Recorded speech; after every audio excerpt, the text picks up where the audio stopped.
tell me about how did your journey from an optometrist to a podcast happen? I've always loved creating content about the profession to educate others. I was always asked to put together content for students. And a long time ago, I created a YouTube channel. Did you have any hesitations? Did you feel maybe you should not get into it? Yeah, I was always wondering, would anybody listen? How do you select something? Because there is so much out there. ChatGPT has been a good one. Google now has its own artificial intelligence recap at the top, and that's created through Gemini. I think you kind of have to do your own research and explore and try out different tools. We are just at the tip of the iceberg of artificial intelligence, so it's only going to get better. It's a little scary, actually. Tell me one takeaway message before we wrap up this episode. It's a small but mighty profession, and we need to continue to support each other, hold each other accountable in good times and bad. We need more voices out there doing podcasts. We have Nerdy Optometry podcast, the Ryan Reflects podcast, and many, many more.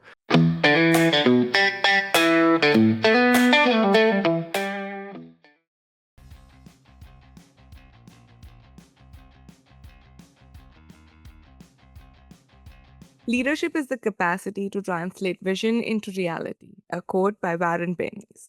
Hello, everyone, and welcome to Nerdy Optometrist, a podcast channel for all things eye care, and this is your host, Ukti Vora. Before we dive into this yet another episode, I would like to remind you all that don't forget to follow my channel and catch all the episodes on your favorite platform. With that, I'm going to introduce our guest for today's episode, Dr. Ryan Corte.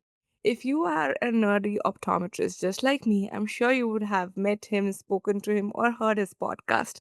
Yes, he is a fellow podcaster, and it's a pleasure to introduce and share a lot of things that he does beyond podcasting as well.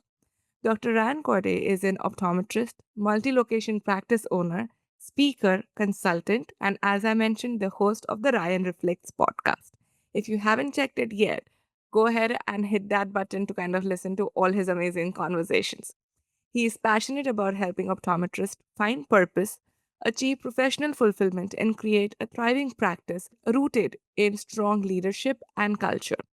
Through his work in optometry and his podcast, Dr. Cortes shares real world insights in eye care, business growth, and personal development to inspire the next generation of eye care professionals, which is perfect because I'm sure all of us are ready to be inspired. With that, a very warm welcome to the Nerdy family. Well, thank you so much for having me on. I listen to the podcast. It's honestly so nice to have a nice community of optometrists speaking positive, good energy out into this community and this world and promoting the profession. So thanks for having me on. Absolutely, it's a pleasure. It's always great to have a fellow podcaster, and I'm sure it would be very interesting. And I don't know if you get nervous, I do get nervous when I'm on the other side of the mic. So I kind of thrive with it. I love the, what's next questions, off the cuff stuff. So I'm here. I'm here for it. Let's have some fun. wonderful. And that's what Nerdy Optometrist is all about, to have fun. But I'm going to go to my favorite question of how did your journey as an optometrist started? Was it planned? Was it an accident? Tell me about it. How did it all start?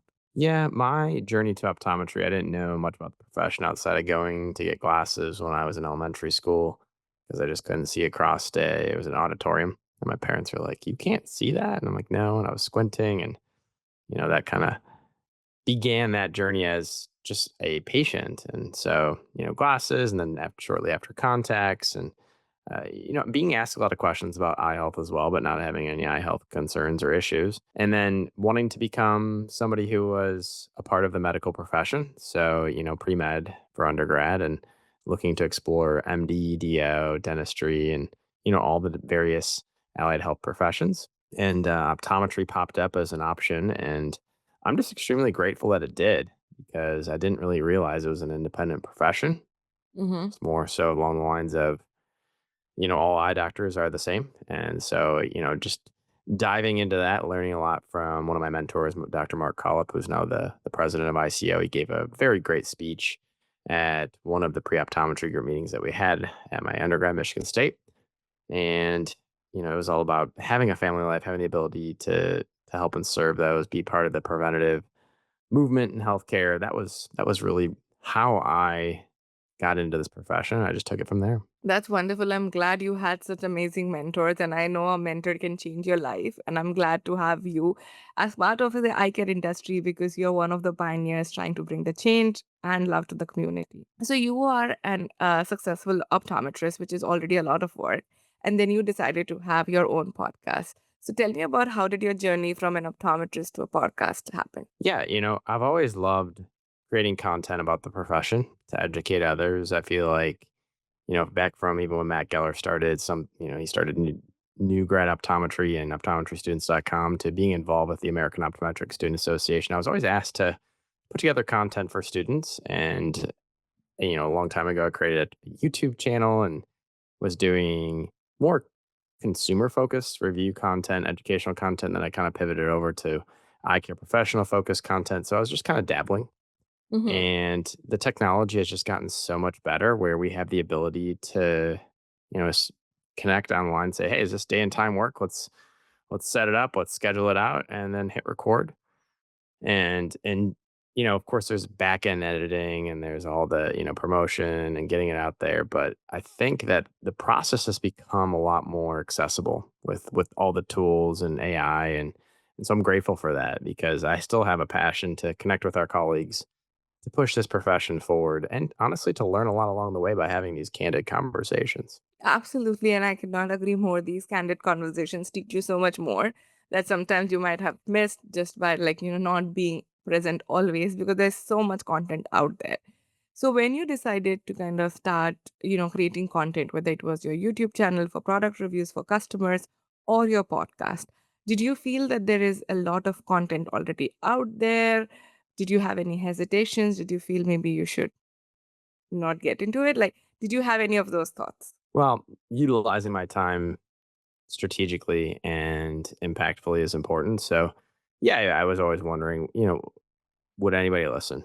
Would somebody tune in? And then I got feedback from colleagues and friends and family. Hey, listen, your voice is your voice, and you never know unless you give it a shot and try.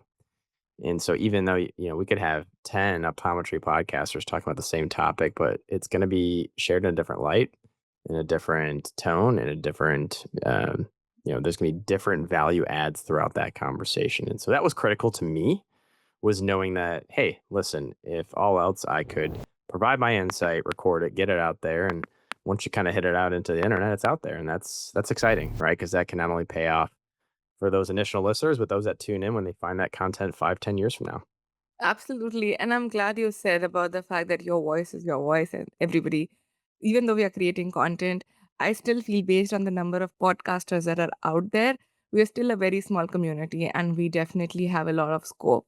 And I think I would encourage anybody listening to this, if you are into content creation, just go for it because it might feel a lot just because we are in this community and we are listening, we are searching, and we're looking for eye care content. But if you look from people across the globe or even patients who wants to listen to the doctors, there's not enough. We have a lot of scope to talk about eye care education, about our experiences, and every experience is unique.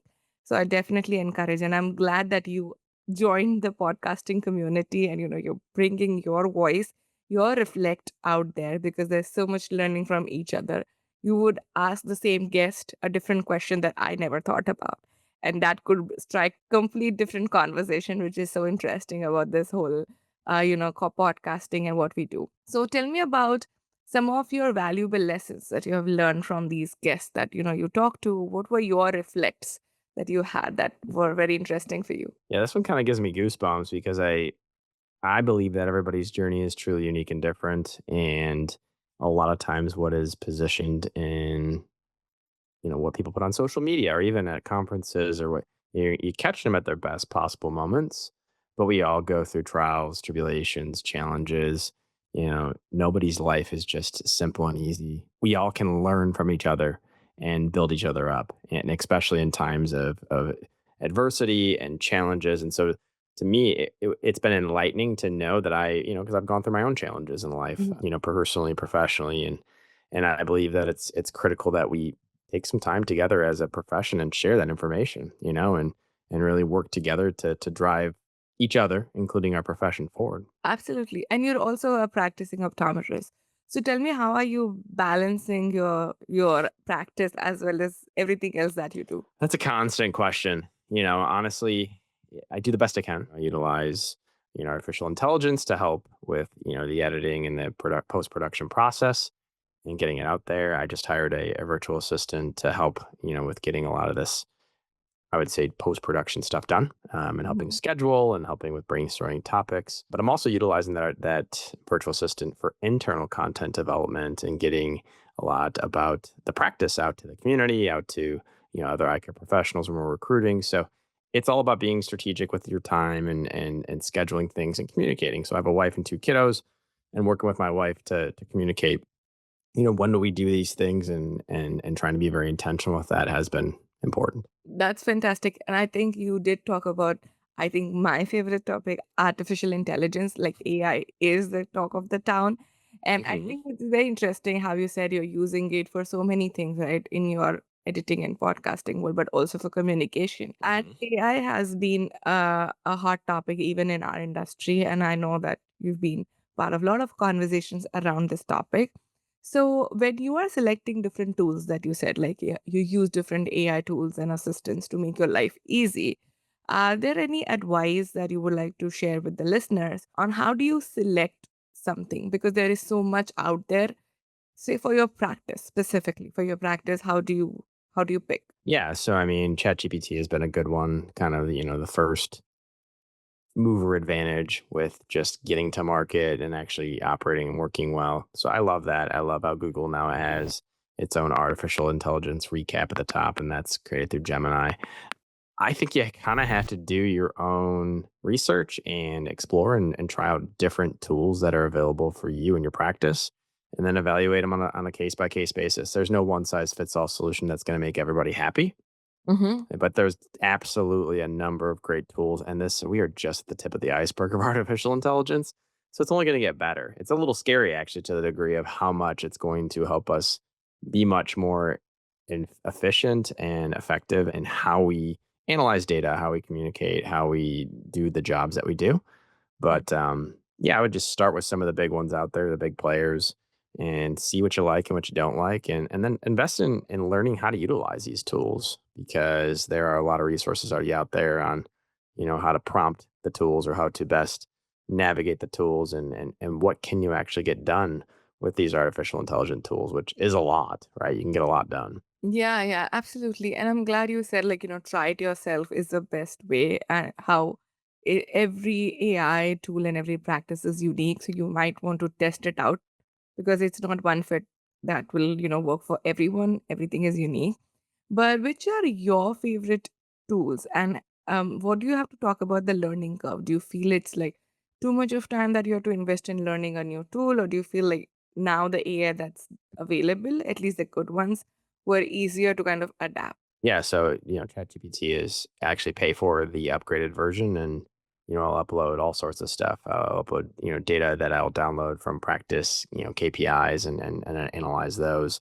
I'll help it rewrite different drafts of different practice resources or emails, content that I put together, help it brainstorm ideas, help me, bounce some things off of it. So for me, that's my go-to. Okay. Um, I just had a moment though the other day where it was down, and I was like, let me try out a few others. And so I think that they all have their pros and cons, their little Mhm. nuances, and you just got to figure out which one do you like, and does it jive well with, the user interface and the user experience, and the feedback that you're getting too. Because none of them are perfect. So you also have Yeah. to be able to assess.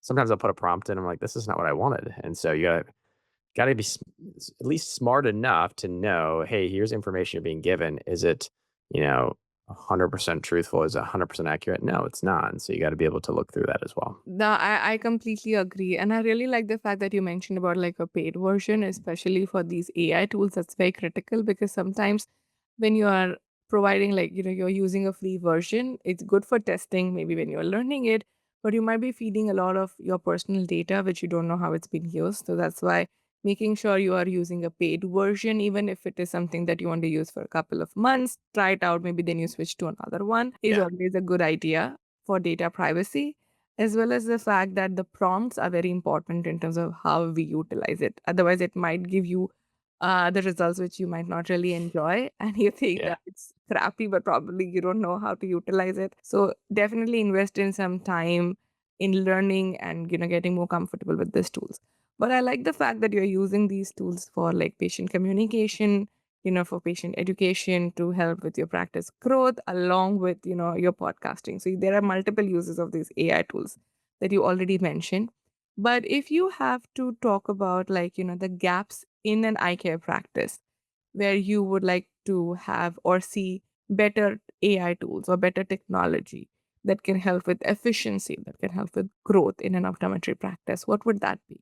Or what is being worked around in the industry already? Yeah, there's a lot. I think that every EHR is trying to implement it in regard to how it shares data with you in regard to like a virtual AI scribe. Like you click a button and all of a sudden, all of the conversation that you're having, HIPAA compliant wise, is being drawn up Mm-hmm. and put into that patient's chart. There's a lot that they're testing out. I think it's a little early, but obviously the red tape of healthcare makes me a little bit nervous. Mm-hmm. Of are we doing it the right and appropriate way? So there's definitely a line you gotta walk there.